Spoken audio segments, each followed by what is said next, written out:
और बड़ी खबर आपको बता दें, सीएम भूपेश बघेल का बड़ा बयान आया है और इस बयान के जरिए उन्होंने ओम माथुर पर पलटवार किया है। उन्होंने चुनौती नहीं मानने वाले बयान पर पलटवार किया है। बीजेपी प्रदेश प्रभारी ओम माथुर कंफ्यूज है, ये कहना है सीएम भूपेश बघेल का। पहले कहा चुनौती नहीं मानते, फिर कहते हैं कि युद्ध के रूप में लड़ना है। आपको बता दें, एकात्म परिसर में आज मीडिया सेल की मीटिंग ले रहे थे छत्तीसगढ़ बीजेपी प्रदेश प्रभारी ओम माथुर। उस दौरान उन्होंने कहा था कि अब हमें युद्ध स्तर पर लड़ना। और कुछ दिन पहले जब वो छत्तीसगढ़ पहुंचे हुए थे, उसी दौरान उन्होंने कहा था कि हम छत्तीसगढ़ को चुनौती नहीं मानते हैं। इससे बड़ी बड़ी चुनौतियां हमने देखी हैं। और अब इन दोनों ही बयानों पर सीएम भूपेश बघेल ने पलटवार किया है। उनका कहना है कि ओम माथुर कंफ्यूज है। पहले वो कहते हैं कि चुनौती नहीं है और अब कह रहे हैं कि युद्ध के रूप में हमें लड़ना है।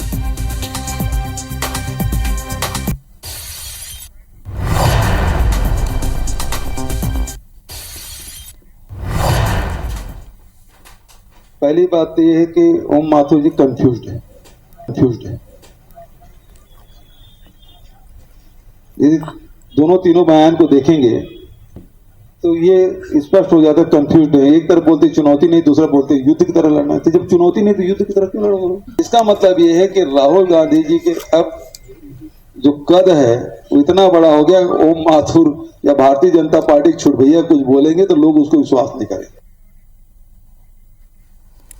तो आपने सुना सीएम भूपेश बघेल ने राजनांदगांव में भेंट मुलाकात कार्यक्रम के दौरान छत्तीसगढ़ बीजेपी प्रदेश प्रभारी ओम माथुर पर तंज कसा। उन्होंने कहा कि बीजेपी प्रदेश प्रभारी ओम माथुर कंफ्यूज्ड हैं। जैसा कि हमने भी आशंका जताई थी कि पहले ओम माथुर ने कहा कि चुनौती नहीं मानते और उसके बाद उन्होंने अपने कार्यकर्ताओं को कहा मीडिया सेल के कि अब आपको युद्ध स्तर पर जुट जाना है और अब आपको राहुल गांधी को नहीं बल्कि सीएम भूपेश बघेल को टारगेट करना है।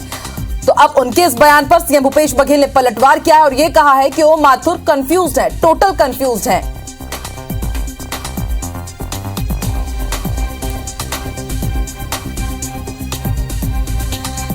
सुर्गी में सिंचाई के बारे में भी चर्चा हुई और स्वामी आत्मानंद जी स्कूल की भी डिमांड थी। और सबसे बड़ी बात, अच्छी बात यह है कि मैंने पैरादान की जो अपील की थी लोगों ने सब स्वीकार किया और दोनों जगह करीब 100 गाड़ी ट्रैक्टर में पैरा लेकर आए थे और पैरादान किए। सर, ये ओम माथुर जब यहाँ आए थे उन्होंने कहा था कोई चुनौती नहीं है। 2 दिन रहे, उनका हवाई बदल गया। अब कहते हैं कि भूपेश बघेल और विधायकों को टारगेट करने की जरूरत है। कांग्रेस हमारे लिए कोई चुनौती नहीं। राहुल और कांग्रेस हमारे लिए चुनौती है, भूपेश और विधायक हमारे लिए चुनौती है। रोज बयान बदल रहे हैं। पहला बयान की चुनौती नहीं है, दूसरे दिन कहते हैं कि मंत्रिमंडल और विधायकों को टारगेट करना है। युद्ध, आज जो बयान पढ़ा है तो युद्ध स्तर पर लड़ाई करना है। तो इसका मतलब यह है कि ओम माथुर कंफ्यूज्ड हो गए। उसको क्या करना है क्या नहीं करना उसको समझ नहीं आ रहा है। रही बात राहुल जी की, तो बहुत ये लोग दुष्प्रचार किए थे राहुल जी के बारे में, लेकिन 7 सितंबर से जब पद यात्रा किए हैं तब से लेके आज तक के जिस प्रकार से लोगों से मिल रहे हैं, चाहे वो बच्चे हों, बुजुर्ग हों, महिला हो, युवा हो, किसान हो, मजदूर हो, सबसे वो मुलाकात कर रहे हैं। जिस प्रकार से उनसे बातचीत हो रही है, तो उसके बाद ये जो व्हाट्सएप यूनिवर्सिटी है ना, वो सख्ते में है कि बोलें क्या, और बोलते भी हैं तो उल्टा मुंह की खा रहे हैं। तो राहुल गांधी जी अब इनके पहुंच के बाहर हो गए हैं। अच्छा, असम के सीएम बोले हैं कि राहुल गांधी जो है वो सद्दाम हुसैन की तरह नेशनल अभी प्रदेश में ये कह रहे थे सर कि वो ये भी कह रहे हैं सर कि पहले हंटर वाली की बात हुई थी पुरीश्वरी, अब वो कह रहे हैं मैं कान खींचूंगा, मुझे सीनियरिटी का जो है कार्यकर्ताओं की कान खींचूंगा। ये भी कह रहे हैं, पहले हंटर की बात हो रही थी, अब कान खींचाऊ हो रही है। एक बयान और आया है उनका कि जितने भी भाजपा के नेता हैं खुद को कार्यकर्ता समझ के काम करें, प्रत्याशी ना समझें। आपके लिए भी एक बयान आया है कि आप अहमद पटेल ना बने, दिल्ली के अहमद पटेल बनना, सारी चीज एक साथ कर लोगे। कान खींचने वाली बात, सीधी बात ये है कि वो हंटर चलाने से भी काम नहीं चला, अब कान खींचने की बात है। मतलब ये है कि जो उदंड हो जाते बच्चे जब बात नहीं मानते तब कान खींचा जाता है। तो ये या तो ये दिल्ली वालों से सध नहीं रहे, दिल्ली वाले कोई सुन नहीं रहे, या उनसे कुछ समझ नहीं रहा है। तभी इस प्रकार से दंड देने की बात क्यों करते हैं? जब स्थिति संभलता नहीं तब दंड देने की बात करते हैं। सर वो कह रहे हैं कि आप अहमद पटेल बनने जा रहे हैं। अहमद पटेल बड़े शख्सियत थे, बड़ी उनके मतलब वो लोकसभा कई बार जीते, कई बार राज्यसभा रहे। सोनिया जी के राष्ट्रीय मतलब उसके सचिव के रूप में वर्षों तक के देश की राजनीति में वो उनका बड़ा दखल था। तो अहमद पटेल बनना आसान काम नहीं है। जिस प्रकार से अहमद पटेल जी ने सेवाएं दी पार्टी की, वो सामान्य किसी व्यक्ति के बस की बात नहीं है, तो उसे तुलना करना मैं समझता बेमानी है। जी, ब्रह्मानंद नेताम को लेकर विपक्ष का कहना है कि सरकार पुलिस उनकी गिरफ्तारी भी कर ले, गिरफ्तारी जो उसके बाद चुनाव लड़ेंगे और जीत कर दिखाएंगे अगर वो जेल में रहते हैं। मतलब बेशर्मी का है। मतलब ये है कि जो बलात्कारी है उसको डिफेंड कर रहे हैं। ये तो बड़े नैतिकता वाले पार्टी है और अनुशासित पार्टी है, सुचिता की बात करने वाले हैं। कहाँ गए इनके सब सुचिता, अनुशासन, अनुशासित और दुनिया भर की जो बात करते थे। दूसरी पार्टी से हमारी पार्टी अलग है। अब बलात्कारी के प्रचार करते नजर आएंगे ब्रिजमोहन अग्रवाल जी और रमन सिंह जी। राहुल गांधी जो डाटा की रिपोर्ट पेश हो गई है, जल्दी पेश हुई है, तो अब आगे की क्या प्रक्रिया होगी? डाटा कैबिनेट की बैठक हुई है, आज कौन सी तारीख है? कल तो है। इसी सत्र में रखेंगे क्या, मतलब विशेष सत्र?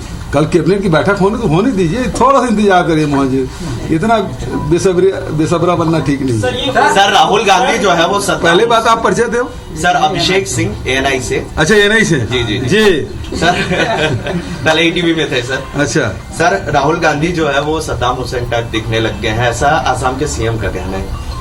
आसाम के CM असल में क्या है कि उनको डर दिखाया जाता है। वो जो जांच चल रही ना ED की, IT की, तो फिर वो बोलने लग जाते हैं। तो जैसे जैसे चाबी भरा जाता है ना, वैसे वो असम के मुख्यमंत्री बोलते हैं। उसके बोलने का कोई अर्थ नहीं है सर। अच्छा सर, एक और है, सत्येंद्र जैन का वीडियो जो है वो लगातार सामने आ रहा है। अभी तिहाड़ जेल से एक और वीडियो आया है जिसमें वो ड्राई फ्रूट खाते हुए नजर आ रहे हैं और 8 किलो, सूत्रों से जानकारी 8 किलो वजन उनका बढ़ा है और उनका वकील का कहना है कि 28 किलो कम हो गया है। भैया पहली बात तो ये है कि जेल में सारी सुविधाएं हो रही है और तिहाड़ जेल किसके अंडर में है? दिल्ली सरकार की भारत सरकार? आप बताओ। तो भैया वो जेल प्रबंधन के खिलाफ क्या कार्रवाई कर रहे हैं? सबसे पहली बात तो ये है, उसको मसाज भी उपलब्ध हो रहा है, उसको ड्राई फ्रूट भी उपलब्ध हो रहा है, उसको बढ़िया भोजन भी उपलब्ध हो रहा है। तो ये वो जो जेल प्रबंधन है उसके खिलाफ क्या कार्रवाई किया? इसे जांच की घोषणा की गई है क्या? और ऐसे कैसे उपलब्ध हो रहा है? और दूसरी बात ये, तो कट्टर ईमानदार पार्टी के लोग हैं। केजरीवाल जी अभी तक के इसको मंत्री बना कर रखे हैं। ऐसी क्या बात है जो सत्येंद्र जैन जी जानते हैं केजरीवाल के बारे में कि उसको हटा नहीं पा रहे हैं इतने महीने जेल में रहने के बाद? सर लंबी वारा जो है लगातार बढ़ रहा है और अलर्ट जारी कर दिया गया है। आपने केंद्र से राशि भी मांगी। तो राजनांदगांव में भेंट मुलाकात कार्यक्रम के बाद सीएम भूपेश बघेल रायपुर पहुंच गए हैं। अलग अलग मुद्दों पर उन्होंने अपने बयान रखे और खास तौर पर उन्होंने यहां पर बीजेपी के साथ ही आड़े हाथों पर बीजेपी प्रदेश प्रभारी ओम माथुर को भी लिया है। उन्होंने जो बयान दिए थे, आखिर वो बयान क्या थे, आइए दर्शकों को सबसे पहले वो सुनवा देते हैं। मेरे सामने ऐसी बहुत चुनौतियां आई है। आपने 2016-17 का उत्तर प्रदेश भी देखा होगा, इसलिए मैं छत्तीसगढ़ को कोई चुनौती नहीं मानता। निश्चित रूप से आने वाला समय छत्तीसगढ़ के भारतीय जनता पार्टी का होगा। मैं बार बार कहता हूँ, आप भूल जाइए कांग्रेस और राहुल, आप सिर्फ भूपेश बघेल को और विधायक को टारगेट करिए, बस ये एक लक्ष्य रखिए और उसमें आप क्या क्या निकाल सकते हैं।